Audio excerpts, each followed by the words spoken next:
Have we passed the tipping point at which we can say we are still a republic? Because we have formed a civilization more or less antithetical to statesmanship. People who are attracted to political office tend not to be the people who really we would want to be in political office. In other words, they are often ambitious and ruthless, and they want power. And therefore, the statesman that needs to emerge needs to be sort of sui generis, needs to be kind of emerging from a condition, maybe a little bit like Abraham Lincoln miraculously appearing out of a log cabin. And it's almost like a version of that today. And that said, I do think it will be making obvious again what should be common sense.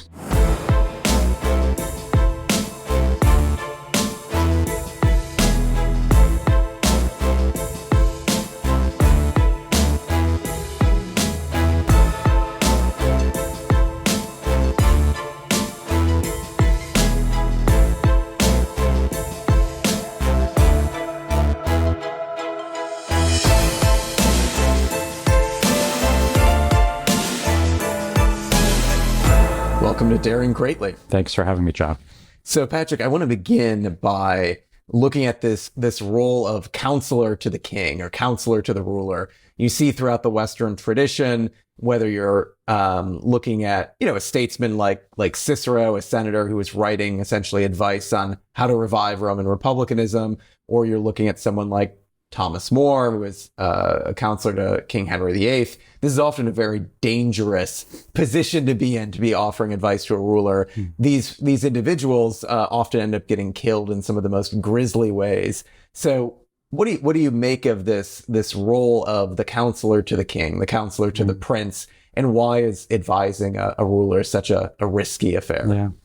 And even when you're not killed, someone like Machiavelli is tortured and then placed under house arrest. Which might be worse for the rest of his life. For Machiavelli, it was in some ways worse than death, because being deprived of a public role was sort of insufferable. But in some respects, it was a blessing to the extent that we have the writings of Machiavelli as a result of it. He might not have written what he wrote.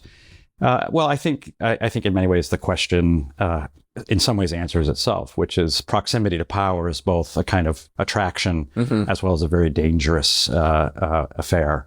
Like many attractive temptations in this world, that proximity to power is proximity to people of ambition, people who often attain their position through means that are not always, they're more Machiavellian, let's say. There's a great moment. There are great moments throughout Plato, but one of the great moments in Plato that I think about often is his argument, the argument you see in the Republic, that the only reason someone of a more philosophic bent, so someone like a Thomas More, might be attracted to political rule is because of the alternative of who would be likely to rule if someone like Thomas More weren't chancellor.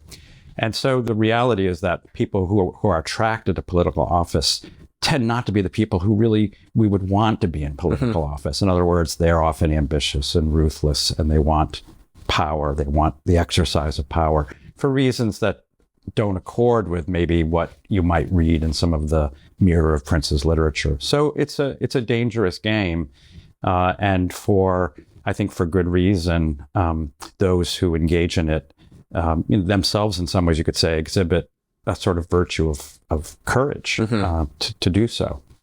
Yeah, no, absolutely. And I'm wondering, as you look back at, some of the classic Mirrors for Princes texts, which I've studied a lot over the past couple years, I feel like you see a couple different types of advice when you have, St. Augustine or Thomas Aquinas sort of writing their Mirrors for Princes, even Cicero, there's a lot of idealism, and I think there's a sense in which obviously encountering these great texts from those authors are, they've stood the test of time, they have a lot to say, but one thing that impressed me is that they don't often appeal to the ambitions that would be most common for someone who wants to rule. So, for example, they have a very high view of politics, of morality.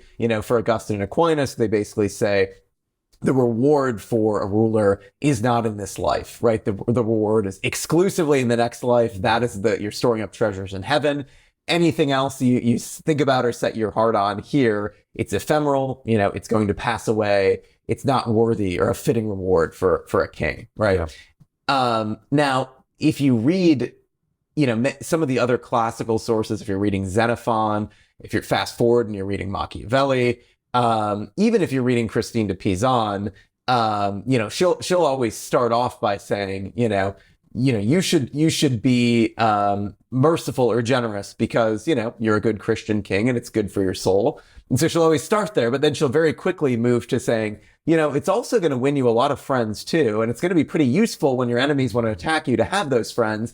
And oh, by the way, here's this great Roman who was quite merciful when this enemy attacked him. So maybe you should be like this epic Roman as well. It'll gain you some honor and temporal power. So what is the art of advising someone who may share some noble motives, but also they're corrupted in a certain way by ambition? How do you counsel someone? What's the best approach? Well, again, I think your question contains the answer in a sense, which is at least what I would think is a foray into an answer, which is that the good advisor is always going to be someone who will be counseling prudence, but is him or herself prudent? Is him or herself prudent in the sense of recognizing the kind of nature and character of the person that they're advising? And again, touching back to what we were saying previously, a political ruler is often going to be very engaged in sort of weeds of, motivations of, much more on the ground, sort of realpolitik. And so a good advisor, even, someone like an Aristotle or a Thomas Aquinas, for whom virtue is the true end of politics, the cultivation and achievement of virtue, recognize that one needs to speak of virtue not only as a good in itself, but also a good that has good consequences. And these are not contradictory things. And here again, Plato, I think, is a really good example, who talks about, in the Republic, that there are things, there are practices in life that fulfill both of these objects. They are good in themselves, they are worth attaining in themselves, and they also have good effects. And in fact, that's sort of the teaching of the Republic, that the attainment of eudaimonia, or happiness, or the good soul, is both good in itself, but also has good consequences, right? It's you are able to lead a good life. You're self-command, you're self-disciplined. You're not subject to the kind of lower base appetites that can't be fulfilled. So I think the good counselor is both someone who especially emphasizes the central virtue of prudence, while, if they're going to be in some ways in that position for any period of time and have effect, also exercising prudence and recognizing the nature of politics and the nature of the kind of person they're counseling. And what would you say is I guess maybe we can look historically and then talk about it in today's context, but the relationship between the philosopher and the statesman? What is a proper relationship look like in, I guess, if you examine some of the great philosophers, Aristotle, Plato, Cicero? Well, I guess I think of it as the statesman represents in some ways the kind of mean between the if not extremes, at least the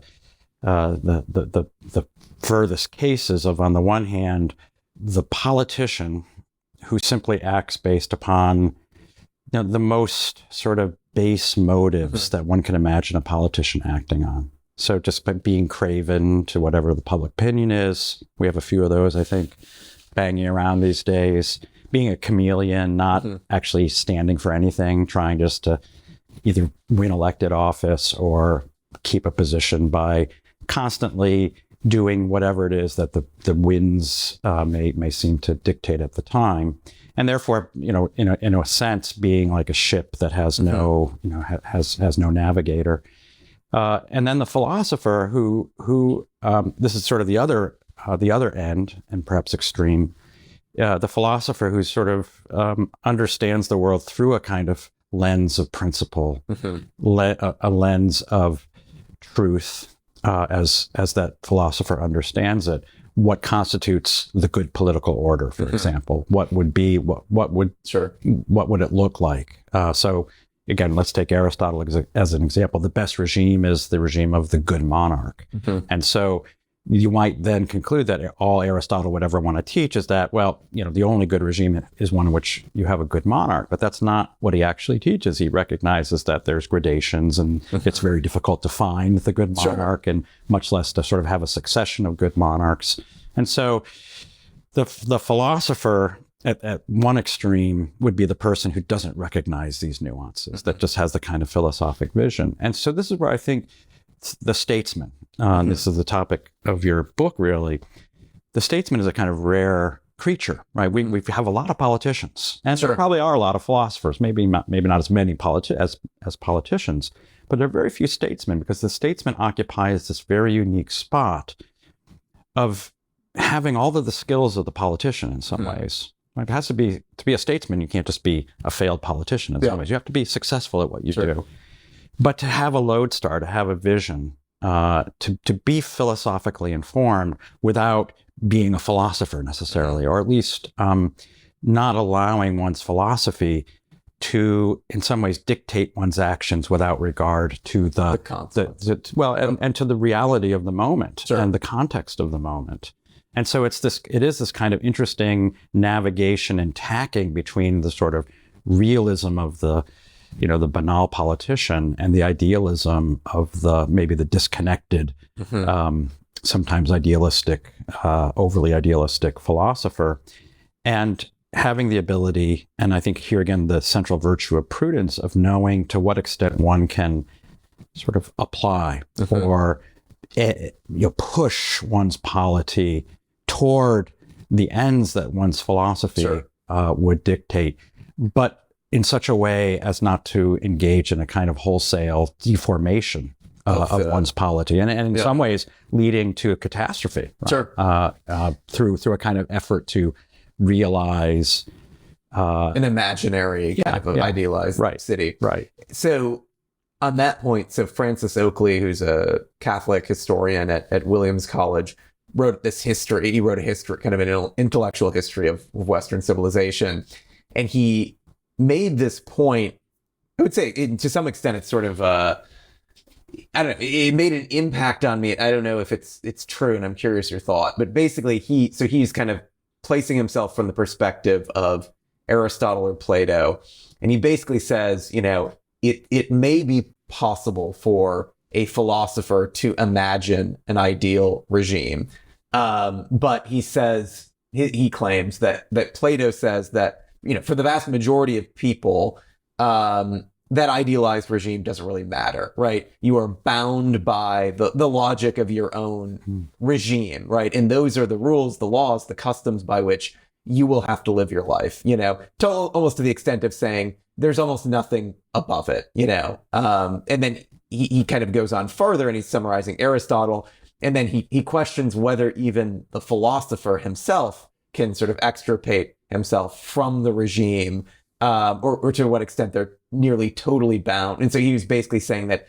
in the politics, Aristotle makes it seem like even the philosopher is completely bound within the contours of his own regime, but it's only in one of the other writings, maybe the Ethics, that there is something that appears to be like universals that go beyond the particular regime. So I'm curious what you make of that. Yeah, well, I guess I would agree and disagree with that characterization in the following way. I would agree that I think not only is the ancient tradition broadly rejects the idea that the philosopher should think of him or herself as wholly separate and separable from one's regime. And I here the example of Socrates is especially instructive, right? I mean, Socrates, his philosophizing is literally walking around Athens for the most part. Talking to people, talking to ordinary people, sometimes talking to philosophers, but talking to a lot of different people, and sort of extracting from opinion, from the realm of opinion, whether it's politicians or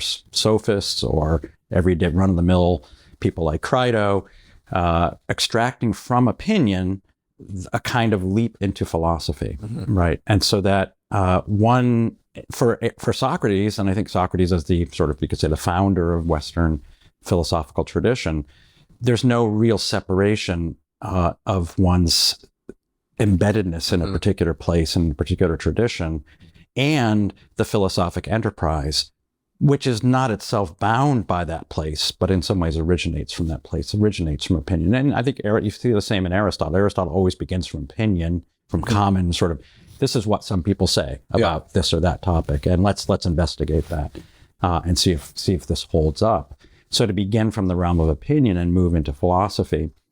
And I think this is a kind of recognition that the prudent philosopher, the philosopher who may want to be the advisor to statesmen, and I think you could say both of these apply in the case of Plato, Aristotle, Augustine, Aquinas, and so forth, will do so in a way that recognizes the kind of possibilities as well as the limits of one's particular place, of a particular tradition one happens to be in. But the philosophic element of each, I think, is the way in which each of these, these kinds of thinkers, these kinds of advisors of princes in their own time, for example, Aristotle and Alexander, but also philosophers who will be, instructing people for many years, many centuries yet to come, is to encourage those who live in a particular time and a place to see both not only the art of the possible, to use the Havel title, but also the art of the impossible. What would begin to close the gap between what we recognize to exist right now and what we might wish to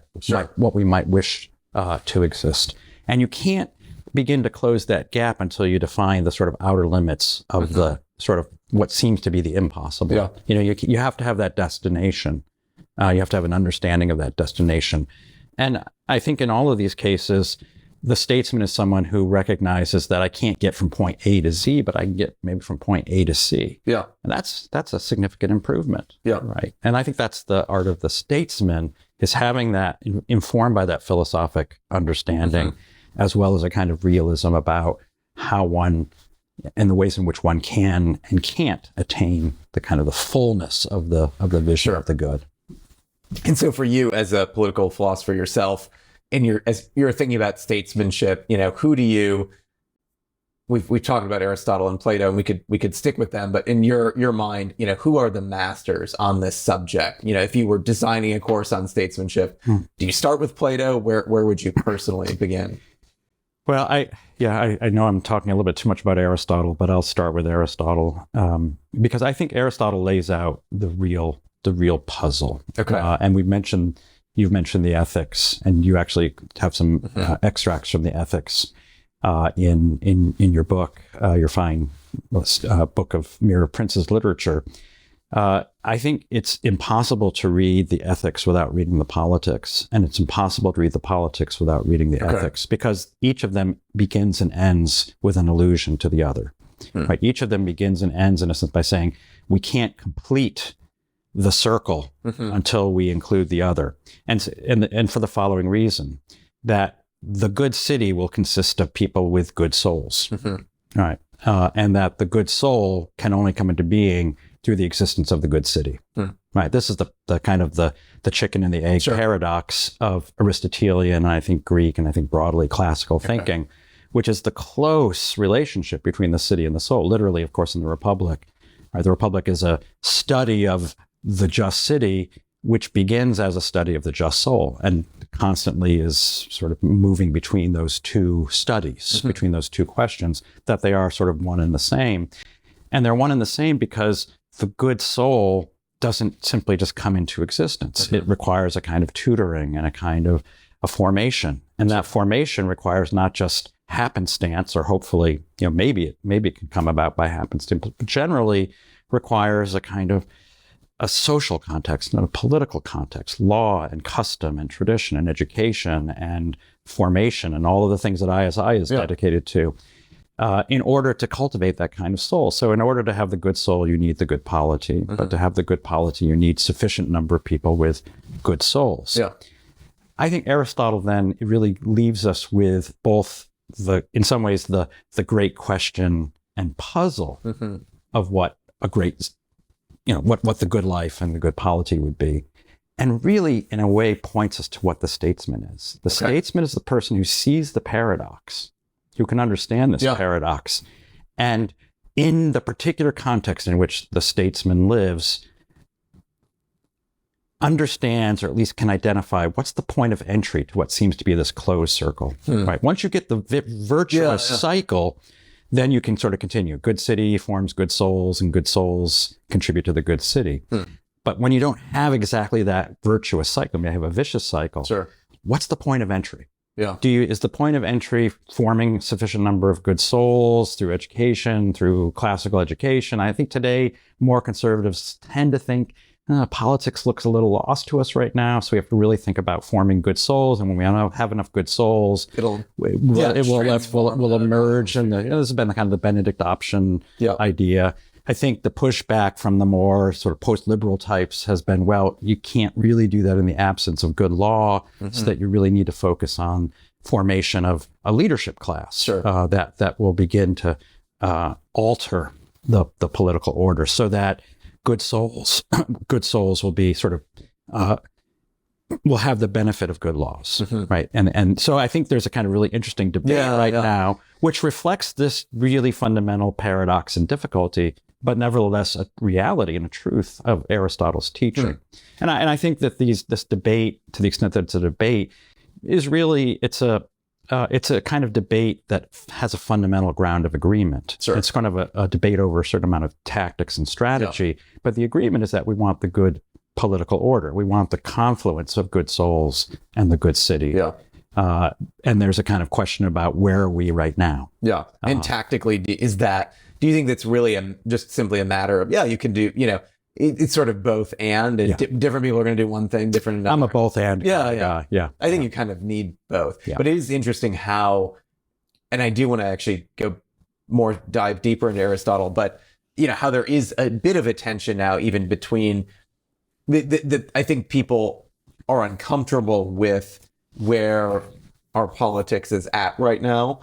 And therefore, even though I think the answer is actually both and, you do see people in I think both of these camps, really deriding the other, who some are saying, no, you just have, if you even touch the realm of politics, you're essentially corrupting education. Even things like DeSantis is doing in Florida with the education system are corrosive of a true liberal arts education or great books education. Then you see people on the other side that are just saying, you have to, whatever you have, if you don't change the political realm, don't change the laws, you're never going to fix the problem. But this is why, again, I probably do keep coming back to figures like Aristotle and Aquinas, and many of these people that I've been in debates with, and you're probably well aware of these, and some of your listeners are well aware of these. Many of them are very sympathetic to the Aristotelian Thomistic tradition. Many of them are Catholics, many of them Christians, and yet there seems to be a real disconnect between the kind of the classical, especially Aristotelian Thomistic teaching about the role of law as a teacher and the essential nature of law as a requirement to the development of the good human soul. That in the absence of good law, it's almost a betrayal from a Christian standpoint. It's a betrayal of our obligations to our fellow citizens to say, well, leave the realm of politics. It's corrupt. Only bad things can happen if, you try to do things from Washington, D.C. I think here prudence is required. All the answers certainly can't be in Washington, D.C., but some of the answers are going to have to be in Washington, D.C. It's a nation. It's not, we're not 13 colonies anymore. So I think, the both and will require, it seems to me, a certain willingness, especially among those who have been most suspicious and skeptical of the modern nation state or the modern form of our politics, to reconnect with that tradition that understands the virtuous circle. And I think even you see that I went to Rome this past spring to give a talk, and I was walking in the Roman Forum, these were all at one point temples to these essentially pretty strong, powerful Roman gods and religious cults and cults of the emperor and other things. And what impressed me was just the audacity of Saints Peter and Paul, really, to think that you're from this small Jewish sect, and what are you going to do? You're going to get to Rome. You're going to find Caesar, right? And you're going to tell him about this faith. And I mean, it's literally crazy, to think that a civilization like ancient Rome that had been worshiping these gods for hundreds of years, that have all these temples, that has essentially a king who thinks of himself as a god, they're going to say, no, there's one God, and that's Christ, and he rose from the dead, and all of this is going to be transformed, and it was. I mean, every single temple was turned into a church, and it's like, and that changed the entire scope of Western civilization. And they both died, I mean, it's marked. Of course, it's fashionable now to condemn Constantinianism. Sure. And the close relationship of the church to the secular powers, and yet when you spend time in Europe and you're walking through some of those streets today, Rome included, of course, much of what we see and admire as the legacy of the European civilization. And in fact, here we are at an ISI conference studying Russell Kirk's book, The Roots of American Order, and the confluence of the sources, especially from the European cities that he mentions, Athens, pre-Christian, but of course London, Rome. These sources arise because of the you could say the infusion of a Christian worldview into every dimension of life, that it wasn't seen as separable from how we understood politics. And that, to go back to someone like Aquinas, the ends of politics go beyond politics. Yeah. The ends of politics point to something beyond politics, to the eternal life. And a good polity is not uncognizant of that fact, right? Is attentive to that fact, that the cultivation of virtue is not merely for political ends or narrowly political ends, but is for ultimately cultivating the kind of human being and the kind of soul that makes it far more likely that we will enter heaven. How much better would it be as a parent? How much easier would it be to live in a society that assisted parents in raising their children to get to heaven? Yeah. How much easier would it be? Sure. I mean, which is, in one sense, is pretty obvious. I mean, it's, you want the family, the church community, the local community, it should all be pointing them. We all have a destination, right? That's right. And so to the extent that it can help us as pilgrims on that journey, even if it's just in a simple way of having kind of a structure in place to help guide the moral compass, like Aristotle sort of pointing the arrow of the city is pointed towards the good, right? One other thinker whom we haven't mentioned yet, and I would definitely include, I don't think he's included in your book, but I would include in the Mirror of Princes literature, although it's maybe a little bit of a stretch, of course, would be Alexis de Tocqueville and Democracy in America, which is a book that's written, I think he's quite self-consciously writing this for those who will be ruling the successor regime to the aristocracies of Europe. He's writing it for a French audience. He recognizes that democracy is the destiny of Europe, of his own native France. And so it's written for those who will be statesmen. And several times in the course of the book, he speaks almost directly to statesmen, what statesmen will need to do. And one of the things that he states in volume 2, in a chapter in which he speaks about the kind of growing secularism, materialism, short-sightedness of democratic peoples, something I think we can recognize pretty well, that a statesman will attempt to revive a kind of long-term vision among the citizenry that it will be difficult to do in democratic times, which would be really tend toward short-term thinking, right? Yeah. What will my investment do tomorrow? What will, what's my property value next week? Can I flip this house? It will be very short-term in terms of how democratic citizens will tend to evaluate their choices. What good is this major? What will what will I earn after I graduate from college? And he argues that the statesman, one of the greatest tasks at that the democratic statesman will face is kind of elongating the vision, the temporal understanding or the temporal dimension of democratic peoples, giving them a taste for the future.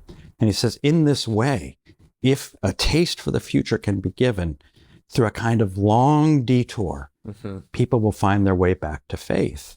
He says, in this way, a kind of democratic peoples who begin to see themselves as part of a succession of generations or a part of a much longer story historically, will begin to see the dimension of politics that begins to be obscured to us, which goes beyond politics. And through a long detour, he says, will find their way back to faith. It's a great piece of Mirror Prince's absolutely counsel. Worth considering if I have a second edition. That's right. To the book. I want to spend a little more time in the classical world and then kind of talk about how Christianity changed politics and statesmanship. In Aristotle's Ethics, he gives this portrait of the magnanimous man. In your view, who is this magnanimous man? Is that Aristotle's portrait of a statesman, or is there something else about politics that Aristotle is trying to tell us there?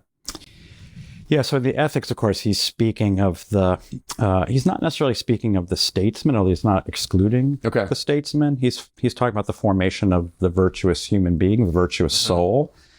Magnanimity is one of those virtues. And of course, there's a long list of virtues. The sort of the great-souled human being. Among the virtues he mentions, this is in the early sort of books of the politics, among the virtues, of course, are courage, liberality, and these are the virtues that especially students like this part of to the extent they like the ethics at all, which often takes a little bit of doing. But they like this because it seems so formulaic, and therefore it's easy to sort of answer the question on the exam. What is the virtue of courage? Oh, it's the mean between the extremes of, cowardliness and foolhardiness. What is liberality? It's the mean between the extremes of, being profligate and being too stingy. So each of these virtues, magnanimous soul is sort of the mean between the extremes of the soul that goes beyond the magnanimous. So I'm not exactly sure what that. But the too excessive greatness of soul, maybe pride, and the sort of the meager kind of soul. These virtues Aristotle describes as the moral virtues. And the moral virtues, I think, to touch back on what we were speaking about earlier about Aristotle and politics, the moral virtues, he says, are especially the result of a kind of habituation, right? So you can directly tie them to the kind of upbringing and education and the social atmosphere and the entire sort of, let's just say the entire context, to use a kind of agricultural term, the soil, the loam in which a human being sort of, the roots of a human soul, the loam in which the human soul is formed. And a society that you could say, has supports the kind of families and has the kind of social atmosphere and is informed by a religious tradition or a set of religious traditions, and of course is reinforced all throughout through good and just laws and a political order, is one in which the habituation of the human soul, that is to say, by habit, knowing in a sense, or being able to act in the mean as opposed to the extremes, simply through habituation. Right. The sorts of things your kids learn, my kids learned to brush their teeth, not because they were magnanimous souls, but because it was just habituation, pure habituation. Before they even knew what dental health was, they were brushing teeth. And to this day, they largely will do it as I do it, as you do it out of habit, and it's just simply something one learns in a good atmosphere. Right? Presumably, people who don't have good dental health maybe weren't well habituated. That requires a good political order. The problem with the moral virtues is that the mean between the extremes, Aristotle goes on to say, is never exactly going to be right in the middle, right? So what looks formulaic, he starts to problematize almost immediately, right? You start to realize, unlike a mathematical problem where you find the mean and like a real answer emerges, it's going to kind of depend on the context. Yeah, you have to aim your arrow not necessarily right at the mean, but in one direction or another, based on. And the example he gives us, and my heart always wells up with joy when I'm reminded of this example. The example he gives us, or the metaphor he gives us, is Odysseus navigating between the Scylla and Charybdis, in which he's advised by Circe, you don't go down the middle. Right. I have to get this right. The Charybdis is more dangerous, right? The Charybdis will suck in the entire boat and destroy. Everyone will die. Whereas Scylla will pluck 6 men from the ship. Okay. Yeah. So there's no way to avoid one of these dangers. Yeah. And so one has to navigate more toward the less dangerous side of the extremes in most cases. So the reality of our human lives is that we're never going to be in a situation where we just like mathematically calculate the mean. Interesting. Yeah. And this is where the intellectual virtues come in, right? The intellectual virtues come in. And I noticed in your list of the virtues of the statesman, one of them is, of course, is prudence. And the intellectual virtue really par excellence is prudence. Prudence, good judgment, phronesis, is the ability not just to act according to habit, which can be a real problem. When situation changes, like if you've been trained to be a soldier before the invention of the Gatling gun, and then you try to do soldiering, regardless of the Gatling gun, you're no longer being courageous. You're now being foolhardy. The situation has changed. So prudence will now dictate. You have to change your tactic. You have to alter. So what will look courageous now is foolhardy, and what may have looked cowardly is now prudent, right? Is now actually where the mean has moved. So in all of these moral virtues, lying behind them and lying underneath them is prudence. And I think this is where the real connection with the statesman is, right? So the statesman needs all of those moral virtues, magnanimity, right? Needs courage, needs all the moral virtues, liberality. The statesman, above all, needs prudence. You could say that prudence is the kind of the master virtue. It's the master key to all of the other virtues. And it's the master key of what a statesman is. It's not just acting according to habit. This is what, politicians have always done before me. My party has always done this. It's the ability to measure where one is and what may need to be sort of evaluated and altered, not changing the course of the ship in an essential way, but in which how one reaches one's destination may require somewhat different tack. Yeah, and it's amazing how if you even just look at politics on the national level, for all that's changed quite a bit, I think, in the last 8 to 10 years, you still have most of the major members of Congress from both parties repeating the identical talking points from 30 years ago that they grew up in during their formative years. But then if you get to the state level, it's even worse. At the local level, they're just parroting something from 30 years ago, by osmosis. And then it's really the statesman who, when everyone else is zigging, they're zagging. I think you could say it really does reveal the sort of lack of real statesmanship in our politics these days. And, why that is a really interesting question. Maybe that's something we'll explore. But I think it's generally the case that most people are always comfortable acting according to habit, acting according to what they know and understand. And if it seemed to work in 1980 and 1990, you just keep doing it. But of course, we recognize, maybe those of a more philosophic bent recognize, we're in a different time now. We're in a fundamentally different time. And I think if we are to see a statesman, the statesman will emerge recognizing the difference of this time and how to connect people of a certain habit with where we are now. Yeah. So I want to talk about the common good, which is something that, gets a phrase that gets tossed around a lot. For Cicero, the common good, as I understand him saying, is really, you're seeking the flourishing of the whole regime, the whole body politic. And you're essentially not, as a statesman, you're not putting partisan interest, class interest, or even self-interest above the good of the whole. But the good of the whole is really kind of that's it. That sort of is the essence of the common good.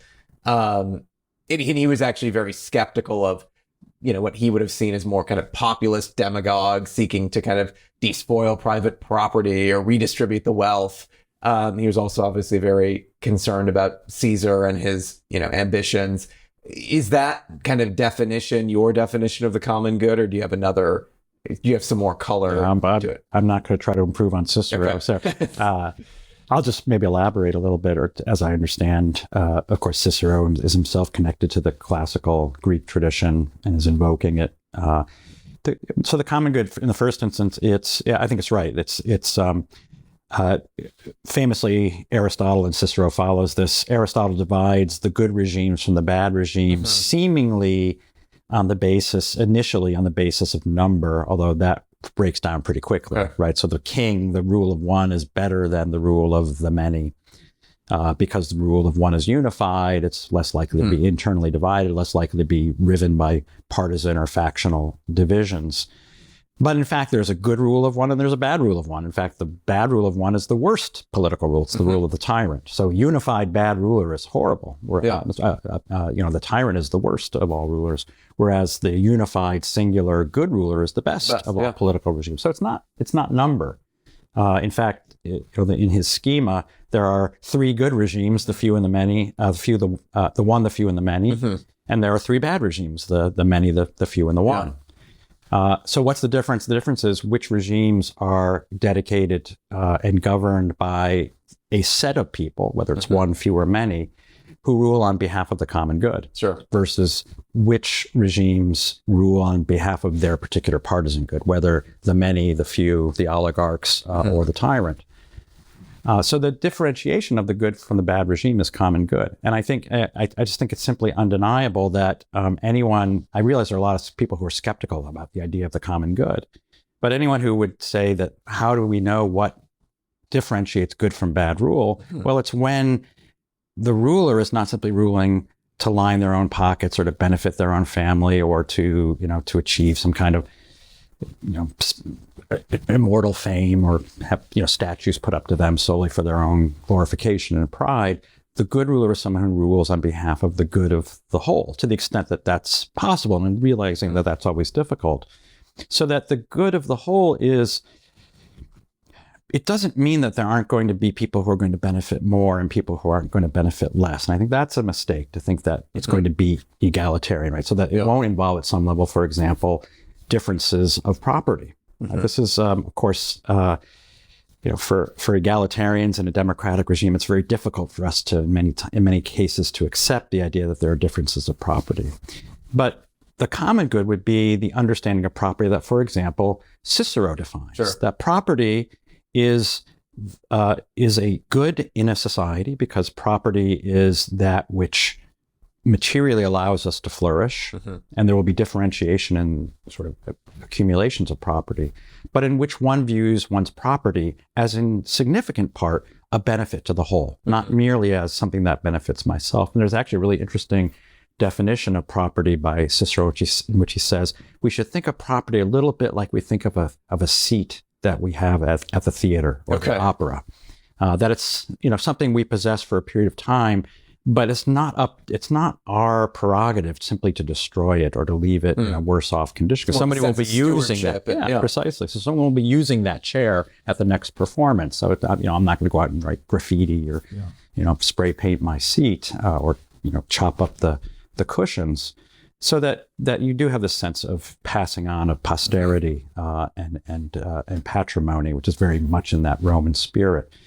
So it's not a kind of common good isn't the reduction into a kind of raw egalitarianism, but it does dictate a kind of recognition of the ways in which, especially those who have special benefits, whether it's talents or inheritances or positions, or just raw dumb luck, have a special responsibility to attend to the good of the regime as a whole. And that the common good sort of calls on people of particular distinction, ability, talent, inheritance, and so forth to act on behalf of the good of the whole. So the common good is to the benefit of the whole, but I think especially the word common is not only that which is shared and indivisible at some level, it benefits everyone, but it's also, in that other sense of the word common, ordinary. It doesn't require, the common good doesn't require sort of defining this as everyone has to have a degree from Harvard. right? Everyone has to have a job at, Goldman Sachs, CEO position. The common good is it possible for an ordinary person to flourish in the political regime, whether it's a monarchy, an aristocracy, or a polity, or kind of a certain kind of elevated democracy? Is it possible, and indeed likely, that ordinary people will flourish on measures that we can widely agree, maybe not everyone, but we can widely agree we would define as flourishing, right? Do they attain a kind of satisfaction with their life, kind of the sense of well-being in what they do, in their work, in the reward that they receive for their work, in the sense of honor they receive for their work, as well as the sense of honor and place that they have in their home life as members of a family, a sense of belonging and membership in their community, a sense of participating and having a voice in the formation of the political order, of being attended to, the sense of memory, of both being able to remember and to pass on a legacy, but the belief and hope that one is also remembered, that one's life mattered. I think there are lots of very basic ways we could begin to define what would a good life look like, as opposed to a life in which we'd say that person's life is shattered, right? They're addicted to drugs. They have no self-control. Their family life is tatters. They have no sense of belonging or membership in their community. They don't believe that their lives will be remembered. That defines a lot of our fellow countrymen these days. That defines an awful lot of our fellow countrymen. And I think in the definition of common in the second sense, I think here I think this ought not to even be a partisan matter in our country today. There simply should be agreement on very basic measures. Are the commoners flourishing? There should be agreement. No, they're not. They're not. Yeah. They're not. And you see, if you even look at charts, I was giving a speech in May, and I was kind of just looking at graphs of deaths of despair, right? And it is, I mean, if you just go back to, I don't know if it was 1990 or 2000, it was like 25,000 a year kind of deaths of, suicide, alcohol, drug addiction. And then it just explodes, it's somewhere, actually, I think it was around like 2014, it just takes off. And maybe Jonathan Haidt would say this is the smartphone happens and this is playing a factor, but obviously the opioid epidemic is a big pharmaceutical companies. But it's just, if 100,000 Americans a year are killing themselves. And as a result, we've seen a decline in the life expectancy in America, suicides and overdoses and so forth. So again, I think by any measure, we would say the common good right now is not being served in our polity. It's not being served by the basic sort of economic structures, not being served by the basic sort of social structures. We divide somewhat politically on these questions, but I think that the more populist, and maybe here I'll disagree with the great Cicero to some extent, that the populist reaction today, I view it as a kind of, you could say, the body politic is reacting to the condition of unhealth. Yeah. It's not necessarily an altogether healthy reaction. Sure. But it's like a fever. But it is. It's a fever saying something's wrong. Something's wrong, and we're not doing well out here, and no one's paying attention and no one's listening. Yeah. And so and to the extent that the response of the ruling class today has been one of derision and condescension and dismissiveness and accusation, condescension, I think it's absolutely abhorrent that my fellow elites in the universities have really regarded this kind of, again, this feverish reaction of the body politic as anything other than what I think it is, which is that we who are in charge of this nation are not doing right by those who are not in charge of this nation. Yeah. And if you don't give the fever under control, right, the patient dies. I mean, that's an extreme, it sounds extreme. But we'll be delusional, we'll have all kinds of, very bad, the patient will die, but lots of bad things will happen if we don't treat the illness. And my hope is that there is enough, that Americans still have enough in common so that if you actually lay out, like, what are those fundamental qualities of a good life? How have we gone awry?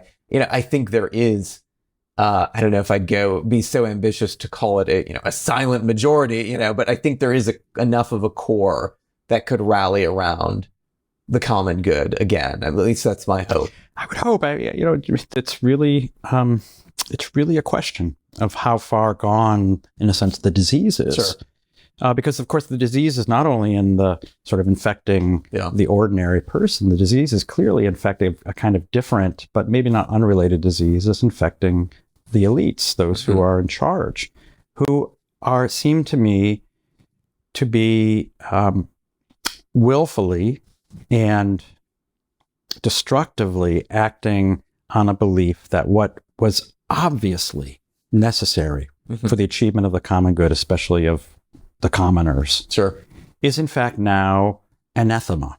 It is now the most horrific form of oppressive, lack of genuine liberty, lack of genuine autonomy. And I'm speaking specifically, we're seeing it in our politics today. We're recording this the beginning of August.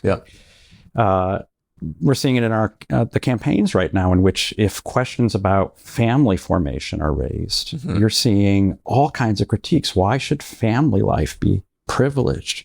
Why is it that marriage and having children, why is that being given a kind of place of pride? It's weird, right? This is regarded as weird, right? Whereas, 5 years ago, 10 years ago, 15 years ago, 20 years ago, of course, this would have been obvious. Right? It's better to be, Barack Obama's children. It's better to be a Barack Obama's children than child of a shattered marriage. That it's simply better to be in an intact family and raised by two parents who care about each other and care about raising their children well, that habituate them into the virtues. So this would seem to be something that would be obvious to us.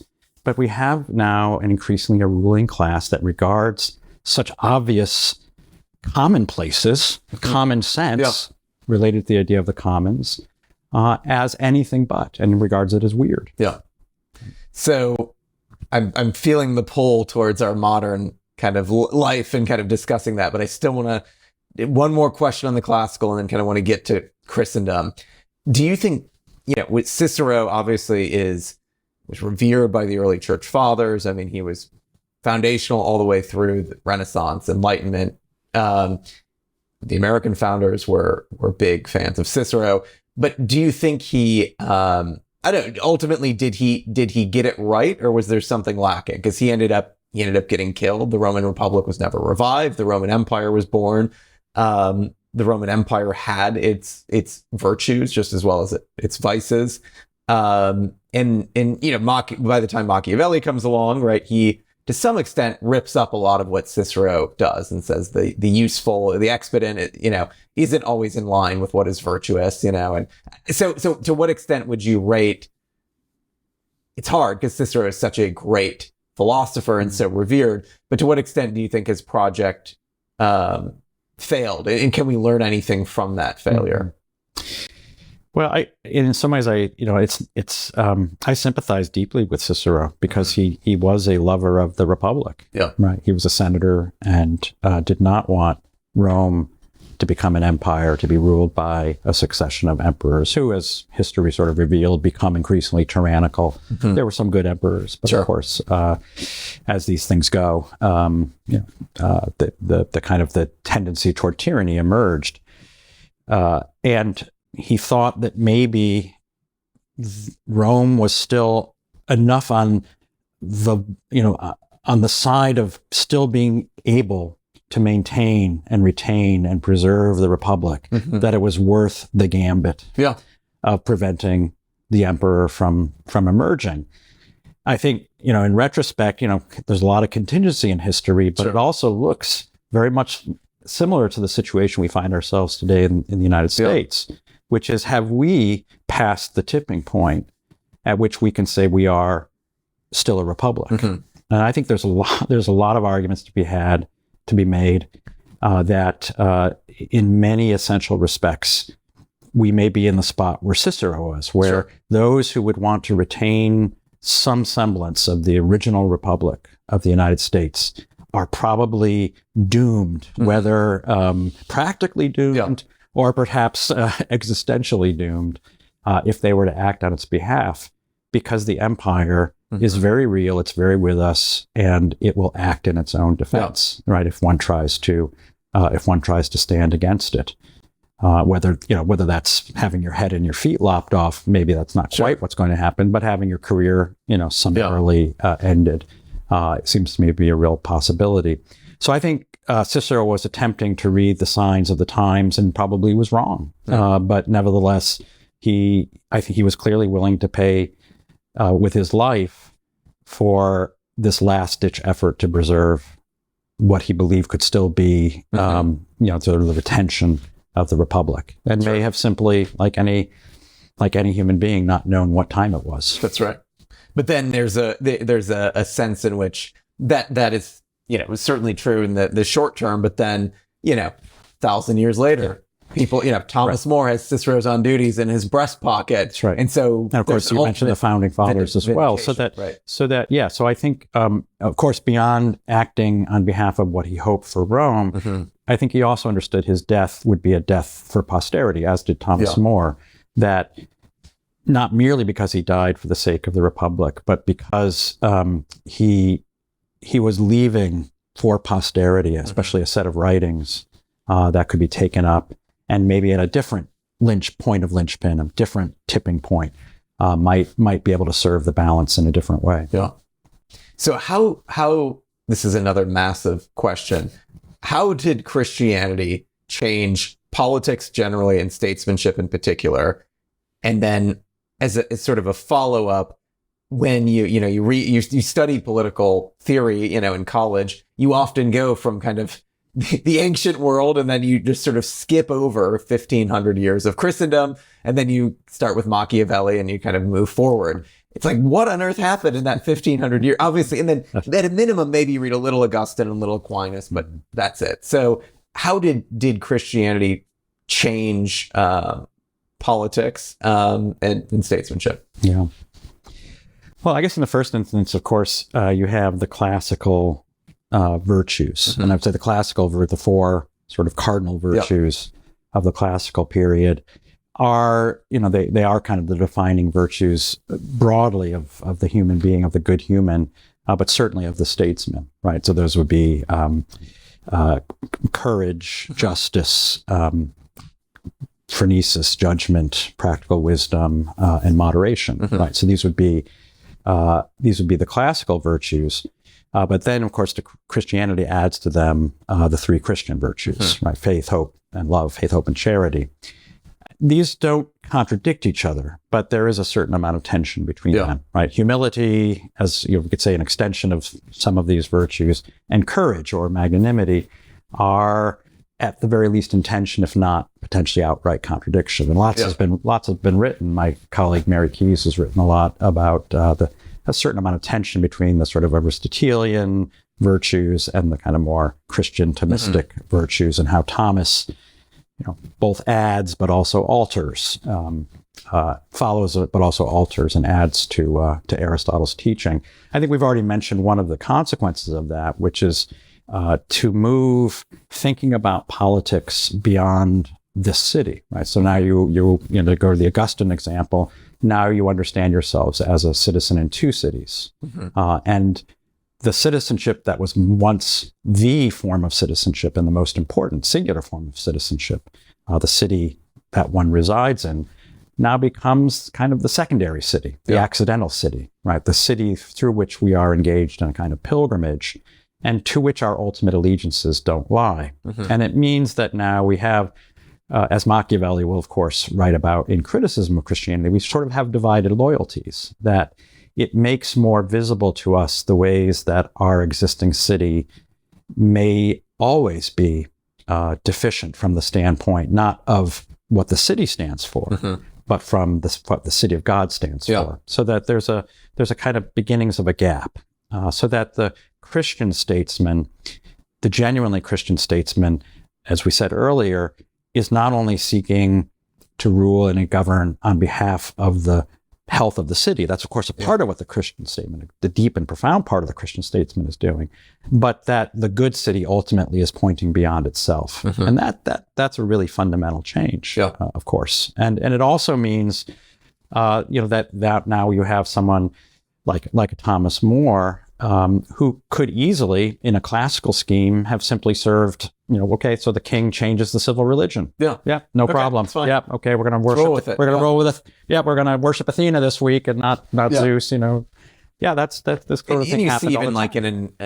in a Cyrus or an Alexander the Great, they're building these empires. Right. The first thing they do is they offer offerings to the temples of the gods where the land. Got to be flexible. Got to be flexible. Totally flexible. Yeah. And so this does introduce a kind of principle in politics that makes all politics subject to a very different set of criteria and evaluations. And so that the Christian statesman is just as likely to lose his or her life as a result of this.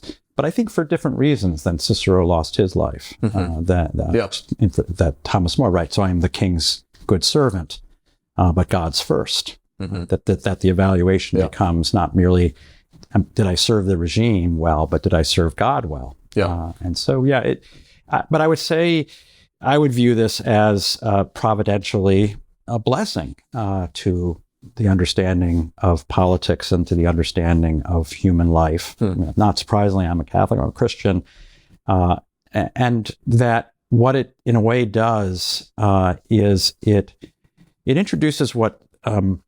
It introduces in a let's say, no longer solely in the domain of the philosopher, that the philosopher understood that there was a kind of gap between the good citizen and the good human being. This is something that Aristotle discusses in Book 3 of the Politics, that it's exceedingly rare, if not impossible, to be both the good man and the good citizen.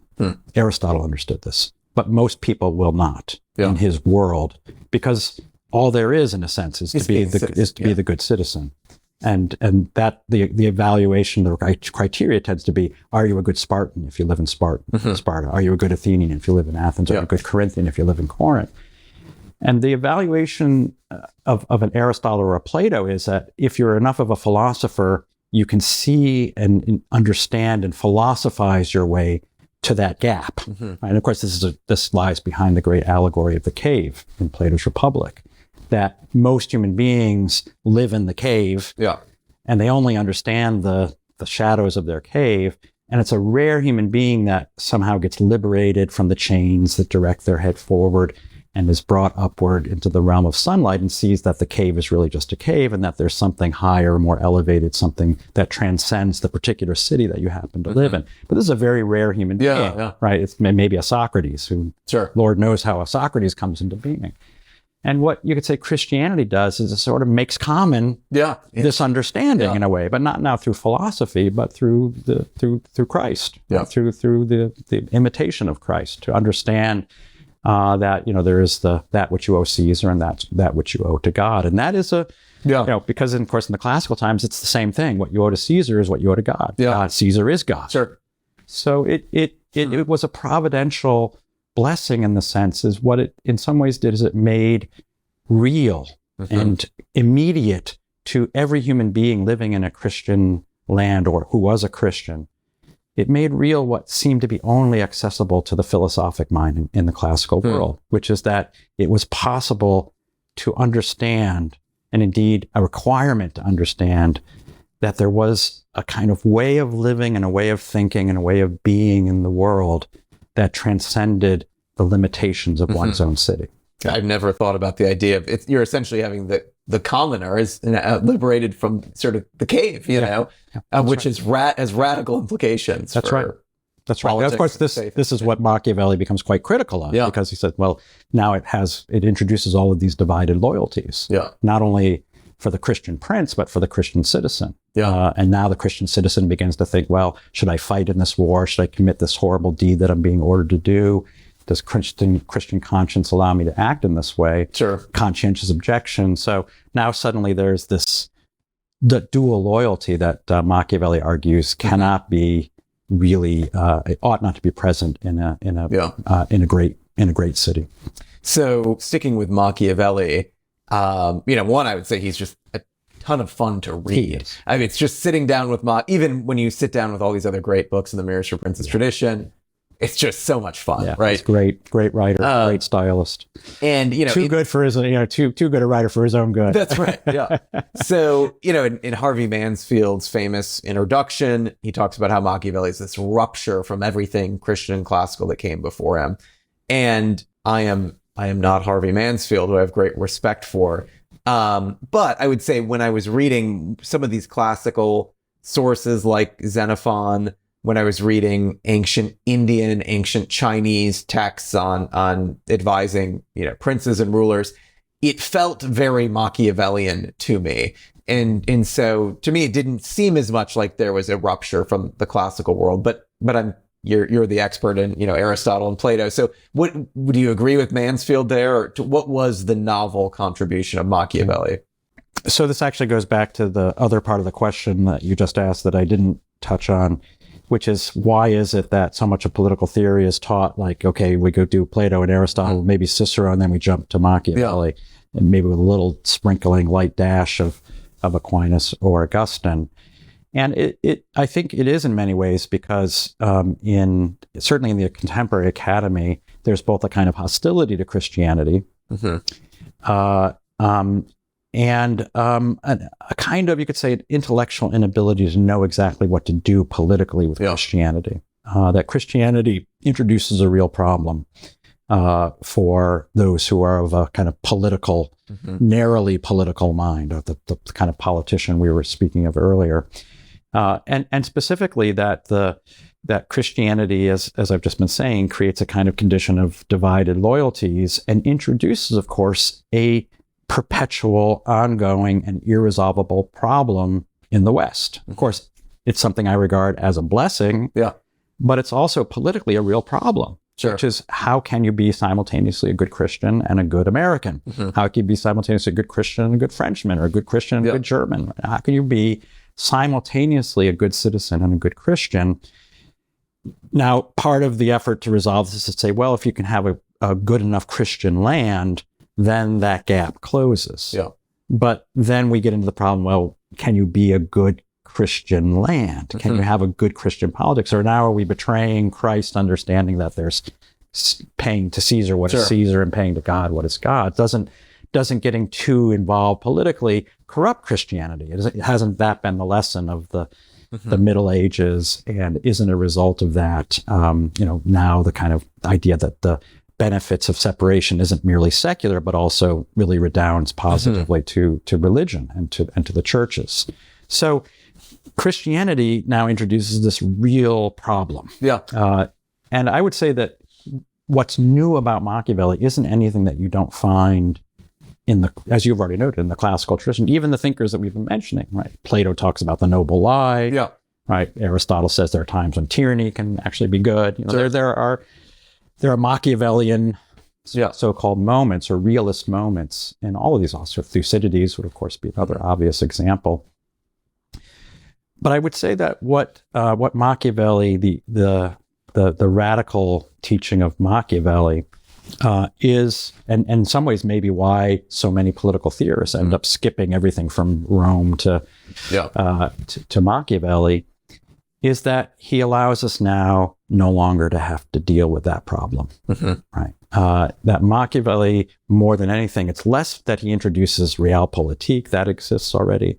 It's that he says, post-Christianity, the solution to the problem of Christianity is to sort of, in some ways, not merely go back to antiquity, although he is trying to sort of bring into the contemporary time a lot of Christianity, but to render Christianity tractable to politics, right? And even go so far as to say that people who have understood Christianity to be about humility and about being saintly and being peaceful have misinterpreted Christianity. I'm going to reinterpret Christianity. And he reinterprets Christianity to be kind of a civil religion. So it's very recognizable to, those of us who recognize aspects of Christianity being turned into a kind of civil religion in the American context. I think that you could say Machiavelli is the figure that kind of solves, at least in one sense, solves the problem of Christianity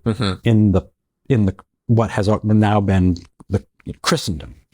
Right. And I think that's what's radical about Machiavelli. It's not that there weren't thinkers who were sort of beginning to talk about this, but Machiavelli's pretty bold about it. Yeah.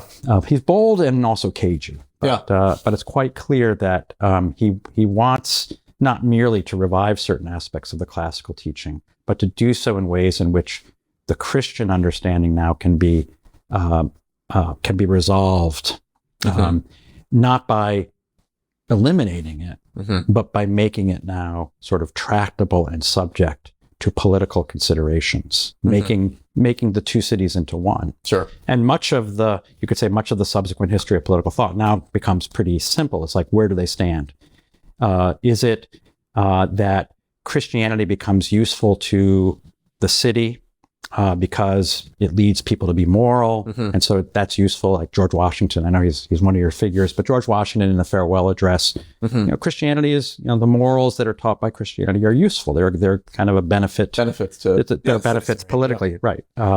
Or is Christianity now sort of folded into politics, not as a kind of civil religion that's useful to us, but as a kind of transference of the Christian idea of salvation into and through politics, which of course is the kind of the Vogelinian reading and understanding of what we would think about as sort of progressivism or historicism of the utopian object of politics, especially in the kind of Germanic Rousseauian tradition. Of course, Marx being the paramount example of the effort to translate or to rewrite Christianity as a story that can be achieved through politics. Yeah.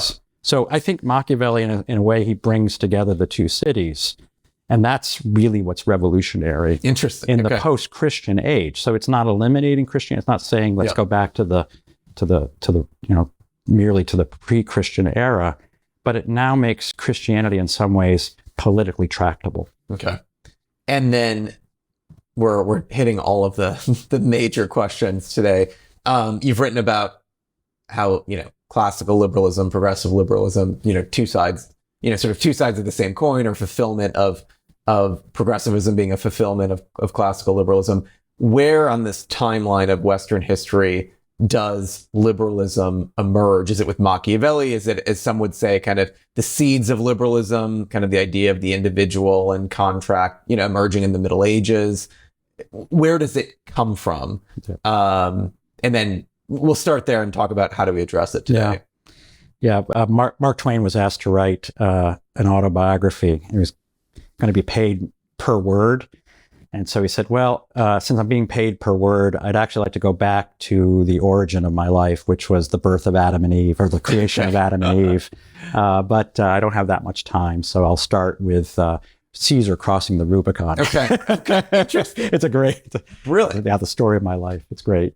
Which he talks about how Caesar crossing the Rubicon leads to the rise of Rome, to the rise of the Roman Empire, which then leads to the situation that allows for the sort of the emergence of Christianity and the global Christianity, which leads to the sort of proselytizing conversion of Europe. Which leads then to eventually various sects disagreeing with each other, which leads people leaving various nations and coming over to the New World and settling the New World, eventually ending up in Missouri, and some of them in Hannibal, Missouri, and which leads inevitably and inexorably to the birth of me, Mark Twain. There you go. And that's how I feel about kind of a question of where's the origin of, because of course there are strands, strands and, there's strands in the classical tradition, the kind of the Epicurean tradition. There's strands, as Richard Weaver would identify in the William of Ockham and nominalism.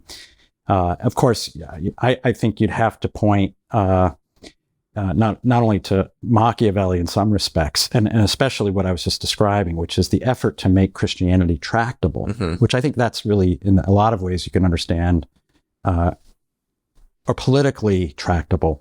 You could understand liberalism as kind of broadly the effort to make Christianity politically tractable, either in its classical liberal tradition, which is to say it's a private thing, it's a realm of opinion, and everyone is entitled to their opinion as long as you don't try to impose your opinion on anyone else. So it takes what was once understood to be the very basis and essence of what the good, not just the good life, but the good soul was, the good afterlife was. It says, okay, that's like being a stamp collector or Yeah. counting widgets or something. That there's really no fundamental difference between those things. So on the one hand, making Christianity tractable in the classical liberal tradition, or in the progressive liberal tradition, in a sense saying we can make Christianity tractable by making our politics into Christianity, by sort of folding Christianity into the kind of the object and aim of immanentizing the eschaton, of making salvation plausible through our political order. So I think it's that aspect of liberalism which arises especially and accelerates especially, of course, in the Reformation, post-Reformation period, which is how do you resolve the internal divisions within the church?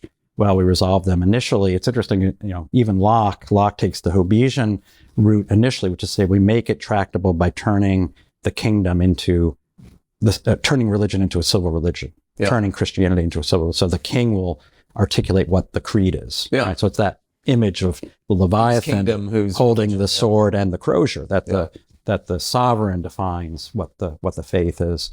And that's the first sort of letter on toleration by John Locke is basically this kind of Hobbesian argument. But then he changes tact, but with in some ways the same effect, which is to say, well, we're not going to have the sovereign name or determine what the religion is. The sovereign will be indifferent, will merely be a referee, and people can believe what they want. Yeah. The sovereign will simply say which religions are out of bounds. Okay. Right. So in a sense, he's not determining what the religion is. He's simply saying which religions or actions or beliefs are out of bounds. So it's defining the boundaries of what's permissible. Of course, that's continues to be a deep and profound ongoing set of debates and challenges and the condition of what it is to live in the liberal democracy today. Debates over religious liberty are really kind of all about the question of what are the boundaries of religion. So I think, of course, arising from that period of time, the post-Reformation period, and then a succession of developments philosophically, theologically, and that, as I've described, I would say kind of split what had been, what was not split, what God has made whole ought not to be sundered. Sure. What had been whole, especially in the Christian understanding, which is simultaneously the idea that we are fallen and flawed and sinful creatures on the one hand, and that we are sanctified and potentially saintly and ought to be imitators of Christ and therefore ought to be embodiments of the Christian virtues on the other hand, that both of these things could be true at the same time, that we were creatures both high and low, both Machiavellian realists, and saintly, potentially saintly. And I think Christianity, in many ways, is the breaking of this basic anthropological understanding of the human being, and what the implications of that are for politics, which is simultaneously the recognition of the need for a kind of realism and the need to realistically, within the bounds of human flawed and imperfection, to attempt to move people toward that more saintly condition through the political, social, civic, familial dimension. What you now see is a politics that divides these two parts of, you could say, Christendom, the human soul. And that's been the kind of divide of Western politics since broadly, the 19th century, which is on the one hand, the kind of the more classical liberal tradition, which really emphasizes our fallenness. This is the origins of the suspicion that state power is always bad, right? Power corrupts and absolute power corrupts absolutely. Well, that's not an Aristotelian view. Power can corrupt, but power can also be and ought to be exercised toward good ends. So it's a partial understanding. It's not untrue, but it's only partially true. And that's why you want a statesman, a good statesman, and not a tyrant. So all this is to say that I think you could say liberalism is in some ways the kind of, in both of its forms, its kind of classical form and its progressive form, is a kind of an ongoing fight within two partial inheritances of Christianity or the Christian understanding of the human person. And this is why I sort of say they're actually, while they seem to be opposite, they're actually really, they arrive and they derive from the same kind of flawed understanding of the human person. The one regarding us as too flawed without the possibility of that more saintly development. And the one regarding us as too perfectible, without the benefit of seeing the reality of original sin. Yeah. And this is where I tend to think that a post-liberal politics will try to put these two things that have been put asunder, to put them back together in a, now not a post-Christian age, but a post-liberal age. Yep. Right. So in our own context, as you think about, your, ideal statesman, or maybe not even the ideal statesman, maybe it's the best statesman we can hope for. How do you go about, so we talked about kind of the dynamics with liberalism and progressive liberalism, which have, I think, to some extent, especially progressive liberalism now is sort of the air that we breathe. It's sort of the structure of the regime that we're living in. But you also have, America, the Republic. You have America, the Empire. I think you'd even argue that America may have become an empire a century ago, right? And so what does it look like to build as a statesman on more solid foundations, more conservative foundations? Maybe it's more classical Christian foundations. If the operating system, if the infrastructure, the architecture is liberal and imperial, how do you go about sort of shoring things up in a way that's not just going to? John, I think that's volume 2 of your statesmanship series. I think that is the question of our time. And one of the deep challenges, and this goes back in some ways to what we've been talking about with liberalism. One of its features, especially of the classical liberal understanding, is to sort of displace the central figure of the statesman and the essential need for the statesman. And you talk about this in your introduction, but to displace the statesman as the kind of central desideratum for a good political order, and to replace it with sort of technique or management, mechanisms. Right. Mechanism, I think, is the right word, especially in the classical understanding. You get the right sort of constitutional arrangements, and you might need to tweak these over time, depending on what experience tells us. But once you get the right set of arrangements, then you don't need a statesman. In fact, as Madison famously says in the Federalist Papers, right, we can't rely on the existence of the Platonic philosopher, right? We have to kind of assume most of our political leaders are going to be mediocre and some are going to be genuinely bad. And nevertheless, if you have the system arranged in the right way, it's actually it'll function. You don't need great statesmen. Yeah. Which is, to some extent, given human nature, is an understandable desire to try to solve that. It is. But in many ways, and of course, it doesn't disallow for the emergence of statesmen. And of course, we'd have to look at someone like Lincoln as the figure par excellence, and how blessed and fortunate that he emerged when he did. But it also, I would say, it's not a neutral system. Liberalism has been a big part of my argument against liberalism, which it claims to being neutral. So this mechanism is merely neutral. I think one of its consequences is that it sort of actively discourages the formation of the statesman. It makes it far less likely for the statesman to emerge because, well, let's look at, for example, what is increasingly a liberal education in a liberal order look like? Well, it's an education in management and technique. It's not liberal arts. Right? It's not the liberal arts education. It's an education in managing and being someone who can operate in the economic political which is why system. You're a sophomore at Harvard, McKinsey and all these companies come recruiting you to be management consultant. That's right. That's sophomore year. And they're all coming out of, many of them are coming out of leadership programs, and the last thing in the world that they actually know anything about is leadership. They're all about followership, right? They're given the script. Here's what you're going to go in and talk about.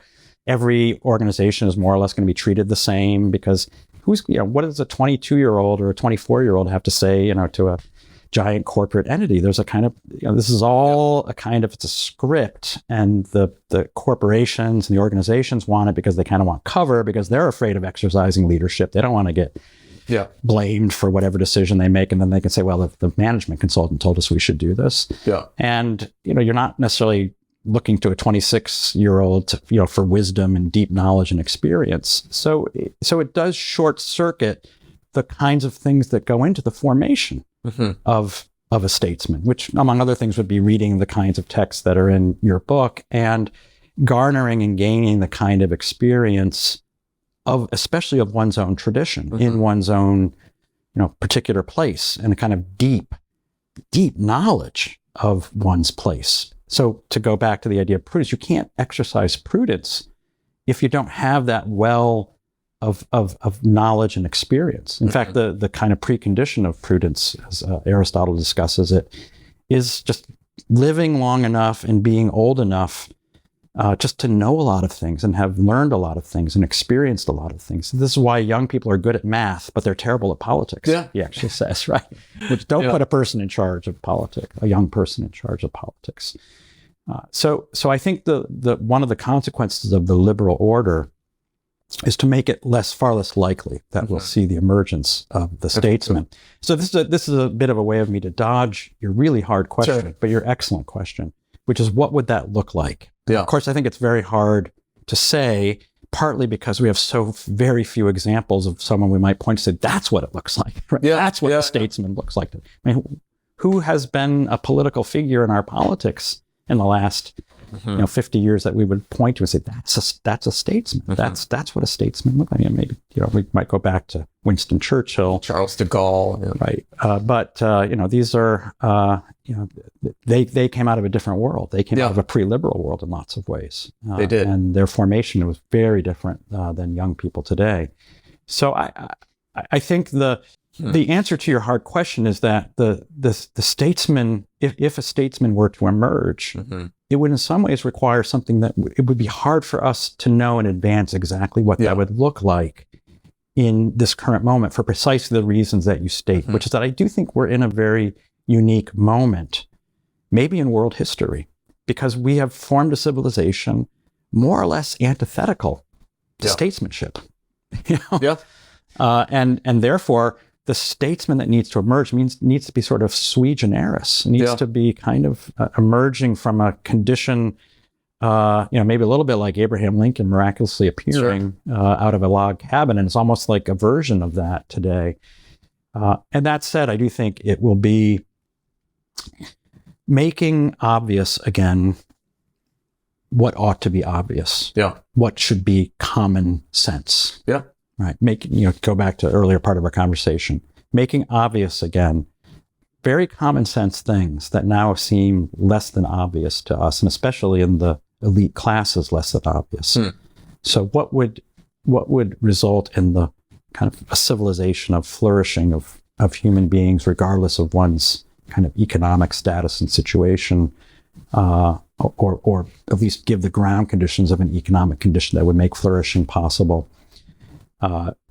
That would require a kind of massive reinvigoration of a kind of common sense that would require a lot of political skill. Yeah, absolutely. So last question that I have for you, which builds on that point, is the education of that statesman today. You talk about how the modern, university is essentially strip mining the best talent from the heartland, and sort of bringing them into the sort of the machine, bringing them into this managerial class. I'm wondering what models, what tools, I think of this more aristocratic kind of one-on-one approach from the Mirrors for Princes tradition. I think of how, even America's founding fathers read Plutarch's Lives, and it was sort of these portraits of great leaders from throughout history that maybe inspired them in their own kind of self-learning. I guess when you look at, you teach at a, prestigious University of Notre Dame. So in one sense, you're part of the major kind of elite university system. But what do you think it will take, and what does the education of a statesman look like? What modes, what is the substance of it, so that we can hopefully have some of these heroes emerge again? Okay, it's a hard question because, of course, education is it's not open top of head, pour in, knowledge of statesmen and then out the door. Education is as much sort of target practice in the dark as it is very conscious sort of planning of what kinds of things you want to teach. So I can kind of do my part by attempting with the students who will end up in classes with me, and then hopefully with a number of other faculty that are interested in the same things, interested in cultivating the same kinds of qualities, to give what would surely have to be already a very well-formed kind of character. This is not going to happen at Notre Dame. It's going to be already well laid. Right? Aristotle understands habituation is going to take place long before you're a young adult. If you're not well, sort of habituated by that time, it's not going to happen when you're in your 20s. But certain kinds of necessary and essential refinements of the young adult are absolutely essential. Right? That this is, there's a reason why, Plato, Aristotle, and so forth form universities. This is a very critical age. Entering that kind of moving from the period of time where you're largely formed by your family and maybe your local community, and now emerging into adulthood and into the world is really very critical. So how can then, as a professor, and in my case, teaching at a Catholic university in the United States, how can I hopefully take the student who's had that good habituation and that formation and not in any way, shape, and form work against it? Mm-hmm. I have too many colleagues who think that's what their job is. I have to reprogram. Reprogram. Right. No, to actually perfect, to bring into full realization that formation, that good formation, and to know that there's a mystery in the kind of interaction of a professor and a student, where there's just not a, I say words and they go into your mind, and then you have completely the understanding that I give you. There's just a kind of alchemy that's sort of miraculous. I'll have students who seem to be the best students that I could have imagined, who go on to work for McKinsey and go and live in nice life in the suburbs and all's well. Then I have very quiet students who don't speak at all in class and don't seem to be that engaged, who turned out they were absorbing it all and doing something with it. There was something going on in their own minds, of course, that was taking whatever it was that I'm giving them and colleagues are giving them, and a kind of magical brew is forming.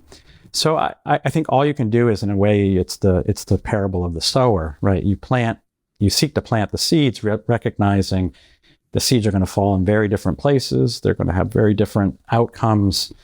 But to my mind, and specifically on the question, I think that this, again, especially as a teacher at a Catholic university and a really central and important university in America, is to try to give them as much of a deep knowledge of those traditions in all of its complexity, right? Not telling them some kind of watered down version of it, not trying to sugarcoat or to deceive them about the kind of what the challenges are.